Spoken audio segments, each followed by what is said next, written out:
હું સર્વ પબ્લિક સેવા ટ્રસ્ટના ટ્રસ્ટી વાત કરું છું, આકાશભાઈ. આ અમારા સાથે છે મોહનભાઈ, અમારા સંસ્થાના પ્રતિનિધિ, ને આ ધીરુભાઈ છે. અમારે સંસ્થામાં સરસ મજાની પ્રવૃત્તિ ચાલુ કરી છે સર્વ પબ્લિક સેવા ટ્રસ્ટે. જે તમારે ત્યાં લગ્ન પ્રસંગમાં યા મરણમાં, તમારે ત્યાં કોઈ બી ફંક્શન હોય, જમવાનું બચે, તમારે જેટલું બી જમવાનું બચે તો તમારે સર્વ પબ્લિક સેવા ટ્રસ્ટને સંપર્ક કરવા વિનંતી.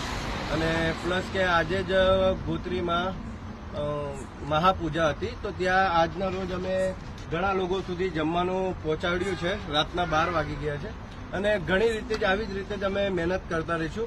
અને દાતાઓને બધાને વિનંતી છે કે તમારે ત્યાં આપણે વડોદરામાં જમવાનું બચે તો તમારે સર્વ પબ્લિક સેવા ટ્રસ્ટને સંપર્ક કરવાનું. જમવાનો ટાઈમ રહેશે, જમવા લેવા આવવાનો ટાઈમ રહેશે 4 વાગ્યાથી લઈને 9 વાગ્યા સુધીનો ટાઈમ રહેશે. તમારે અમારી સંસ્થાને સંપર્ક કરો, અમારી સંસ્થાની ગાડી આવીને લઈ જશે અને તમારે